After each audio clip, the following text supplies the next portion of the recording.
لسه بقول يا هادي.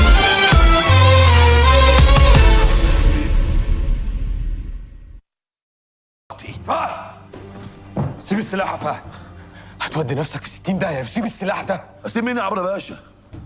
اسيب مين؟ انت ما تعرفش حاجه. انا عارف كل حاجه دلوقتي. عرفت ايه يا عمرو يا ولد؟ هتسيبه يقتل ابوك قصاد عينيك؟ ولدك توفيق حكى لي على كل اللي انتوا عملتوه زمان.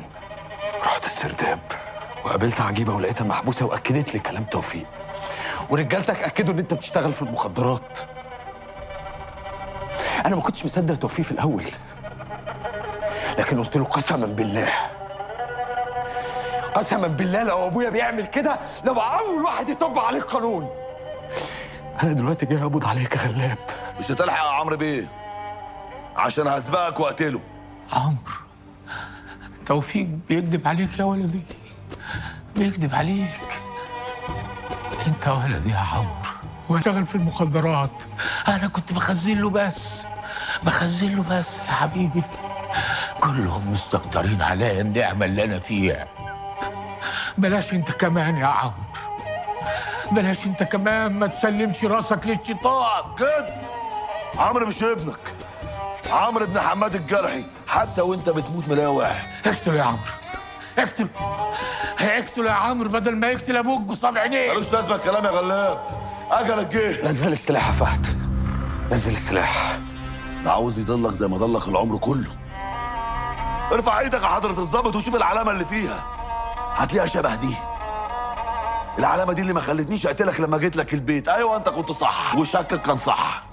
انا اللي جيت لك وكنت عاوز اقتلك بامر من توفيق التمساح، ولولا العلامة دي كان زمانك خلصت. دي العلامة اللي ميزتك بيها انت واختك لما كان الكلب ده عاوز يقتلنا عشان لما نتوه نرجع نتلاقى. الكلب ده قتل ابوك على حياة عيني وحرمك من اخواتك. هات السلاح عشان خاطر سيب القانون ياخد مجراه. عمرك ما هتحس باللي انا حاسس بيه. انت اتربيت من وانت عيل صغير على العز لحد ما كبرت وبقيت حضرة الظابط وحطيت النسر على كتفك. لكن انا واختك دقنا الذل والاهانه واتمرمطنا من شارع لشارع لدار الاصلاحيه عشان جشعوا. قتل ابويا وحرمني من امي، والنهارده قتل اختي. ليه يا اختي؟ عشان خاطري. اسمع يا عمرو بيه، انا عشت طول عمري بتمنى لو اخويا كان عايش عشان اخده في حضني. النهارده انت اخويا قدامي، بس فات الوقت عشان انا قدامك راجل بس من غير روح. انا روحي راحت مع راوية. ده حق راوية.